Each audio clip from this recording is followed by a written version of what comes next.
Sébastien Grand-Cyr, je suis directeur délégué de la post-production au sein de la fabrique, donc des moyens internes de fabrication de France Télévisions. Cette direction déléguée regroupe donc 10 sites de production répartis dans toute la France. Donc voilà, avec des activités qui sont complètement, je dirais, variées en termes de durée et de rythme. C'est-à-dire qu'on gère aussi bien du flux que de l'unitaire. On va du petit module de 2 minutes jusqu'à de la fiction 90 minutes, en passant par des magazines et des documentaires. Chaque site est autonome en termes d'organisation de sa planification. Par contre, en termes de gestion technique, elles sont centralisées pour avoir une cohérence en termes d'échange de médias, de maintenance et de renouvellement. Donc, nous avons Philippe Védy, qui est le coordinateur technique de cette direction, qui a un rôle de pouvoir gérer et organiser les renouvellements et les productions et le maintien technique de nos différents sites.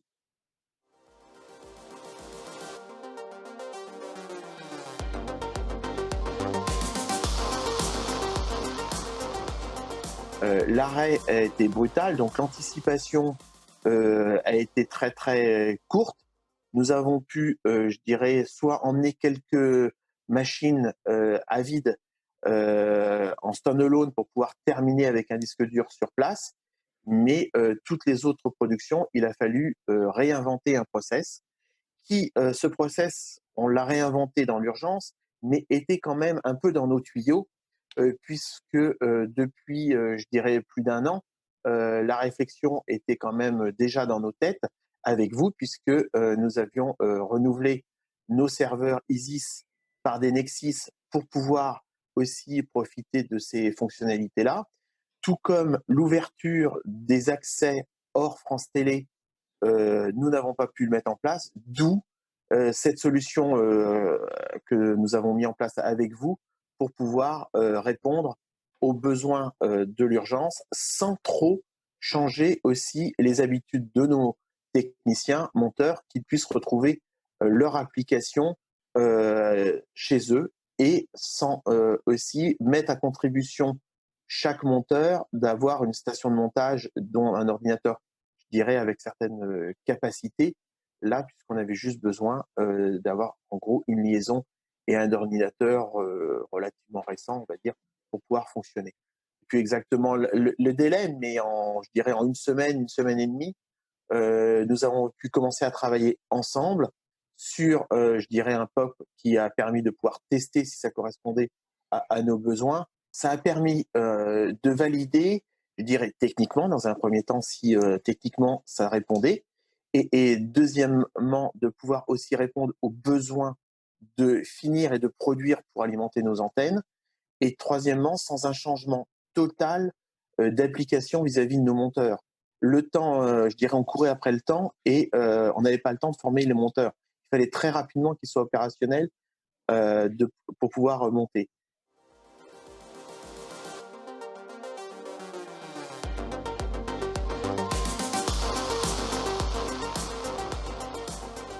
Permettre à nos monteurs de s'adapter, en fait, lorsqu'ils sont connectés la première fois à Edit on Demand, on leur laisse un espace de travail sur lequel il y a des médias ou des projets qui ont déjà été faits, et on leur permet de manipuler en fait plusieurs jours avant, en général, de manipuler ces médias pour refaire eux un montage et voir comment ils arrivent à s'en sortir.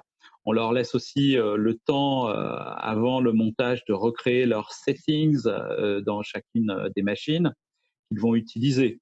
On a même eu, et c'est ça qui est important, hein, on a même eu à plusieurs reprises des monteurs qui étaient un peu dans l'interrogation au départ, et qui, après une première expérience, nous ont rappelé en nous disant bah, écoutez, si vous avez un autre montage pour moi, il n'y a pas de problème, je suis partant.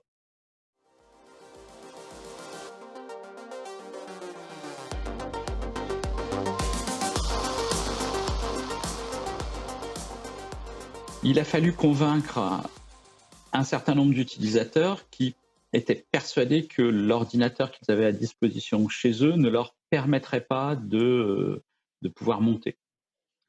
Je me souviens de la réflexion voilà, d'un utilisateur, d'un monteur, me disant mais j'ai une machine qui est essentiellement bureautique, j'ai déjà essayé d'installer un logiciel de montage pour y faire des choses simples, ça ne marche pas.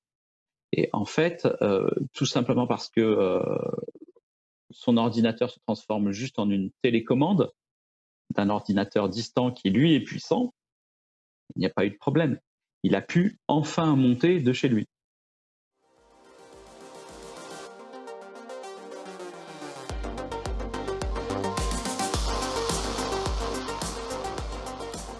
C'est exactement ça. Je pense qu'aujourd'hui, on est, comme vous dites, exactement en train de réfléchir si la solution n'est pas de faire du mix, de faire des propositions sur site parce que on a un besoin de pouvoir avoir des personnes sur site, aussi bien avec les réalisateurs et les producteurs, et ça, c'est quelque chose qu'on ne peut pas abandonner. Et on a aussi des demandes de pouvoir monter sans être en présentiel. Donc une solution mixte est certainement, en tous les cas, passer ces 5-6 semaines d'expérience, une solution qui va certainement nous permettre de pouvoir répondre aux besoins futurs de France Télévisions.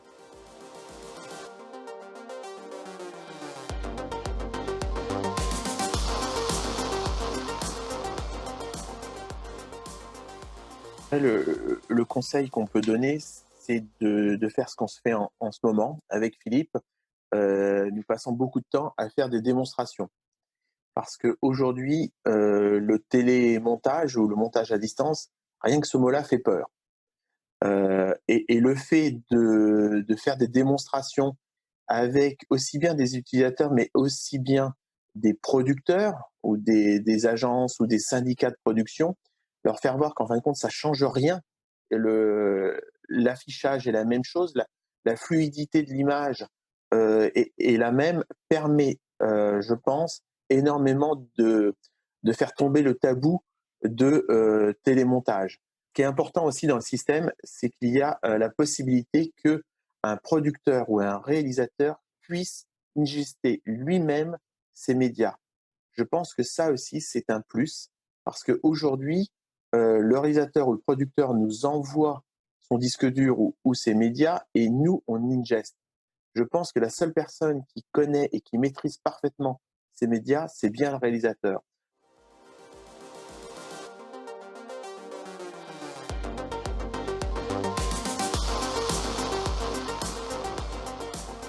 Certainement que ça peut être une des solutions pour répondre à des événements de type sportif ou culturel ponctuel qui, au lieu de louer et d'installer, comme on le fait aujourd'hui, tout un système de serveurs, de stations de montage, le simple fait je dirais pratiquement d'installer la fibre et de mettre des postes bureautiques, et à partir de là, on a où on veut, quand on veut pratiquement, des moyens de post-production, peut certainement répondre à ces moyens de production, mais sur des événements de type voilà, JO, Tour de France, Roland-Garros, si on parle que français, peut peut-être répondre à ces besoins-là, oui.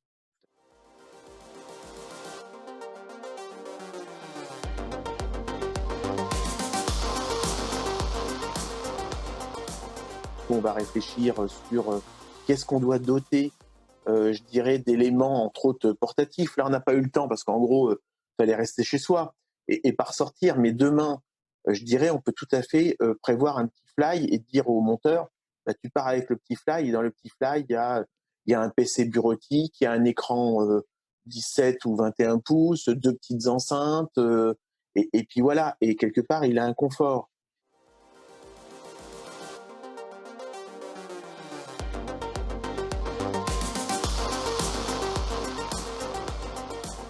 Tout à fait. La simplification de workflow vient par le partage en live de l'image et de la timeline. Ça, c'est un vrai gain de productivité, tout à fait. Moi, je voudrais rajouter qu'il y a autre chose qui a été finalement assez important pour nous, c'est le dimensionnement variable d'Avid on Demand. Oui.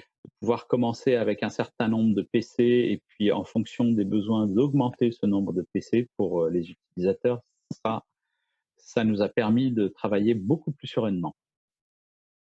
Moi, je pense que si vous n'avez pas été là et pas à l'écoute, et de pas avoir aussi une solution qui marche, hein, parce que si ça marchait pas, ça n'aurait pas pu le faire. Mais en tous les cas, ça nous a permis et de sauver des coûts et de faire un saut vers sur quelque chose qu'on avait prévu dans 1 an et demi peut-être ou 2 ans et qu'on a fait en 5 semaines.